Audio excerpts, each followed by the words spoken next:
La Rome antique, un nom synonyme de puissance, de grandeur et d'innovation, a laissé une marque indélébile sur la tapisserie de l'histoire. De ses humbles débuts en tant que petite cité-État, Rome s'est élevée au premier plan, dominant finalement le monde méditerranéen pendant des siècles.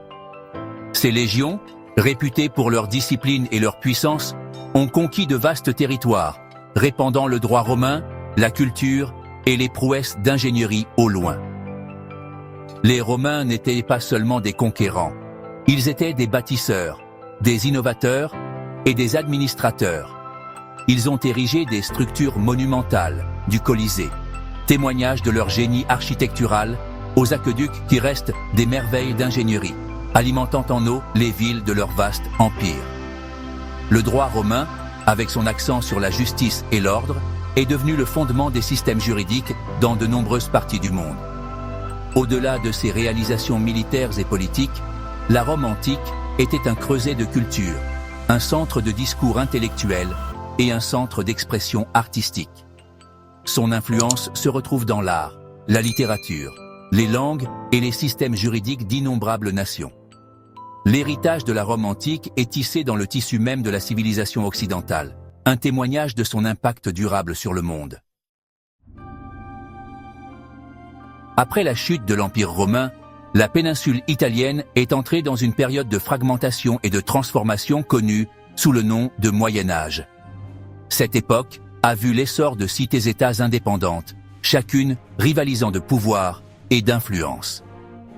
Des villes comme Florence, Venise et Gênes sont devenues des centres de commerce, d'art et de culture, accumulant richesse et prestige grâce à leurs républiques maritimes et à leurs artisans qualifiés.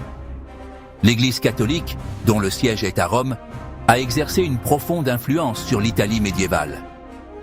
Les papes détenaient un pouvoir politique important, agissant souvent comme des faiseurs de rois et façonnant le destin de la péninsule.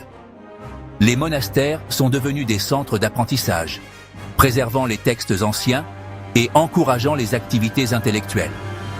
Le mécénat des arts par l'Église a conduit à la création de magnifiques cathédrales, fresques et sculptures, qui continuent d'inspirer l'admiration aujourd'hui. Au milieu des complexités politiques et religieuses, une tapisserie culturelle vibrante s'est déployée.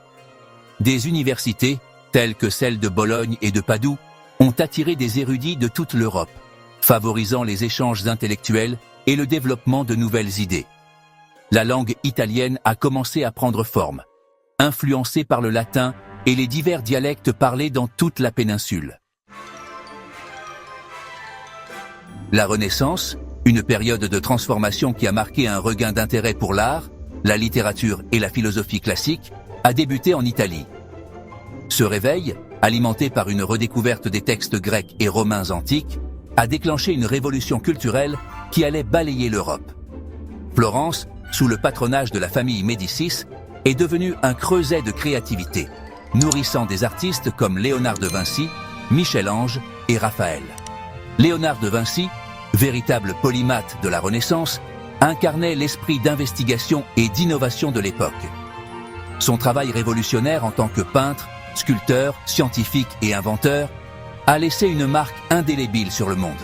Les fresques impressionnantes de Michel-Ange dans la chapelle Sixtine et sa statue monumentale de David témoignent du génie artistique qui a prospéré à cette époque. La Renaissance n'était pas simplement un renouveau du passé, c'était une période d'exploration intellectuelle et artistique profonde. L'humanisme, une philosophie qui mettait l'accent sur la valeur et l'action des êtres humains, est apparu comme une caractéristique déterminante de l'époque, remettant en question les modes de pensée traditionnels et ouvrant la voie à la révolution scientifique et aux Lumières.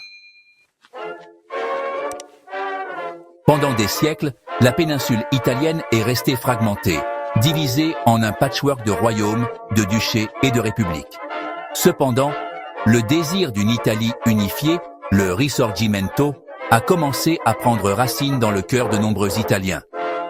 Ce mouvement a pris de l'ampleur au XIXe siècle, alimenté par une langue, une culture et un sentiment croissant d'identité nationale commun.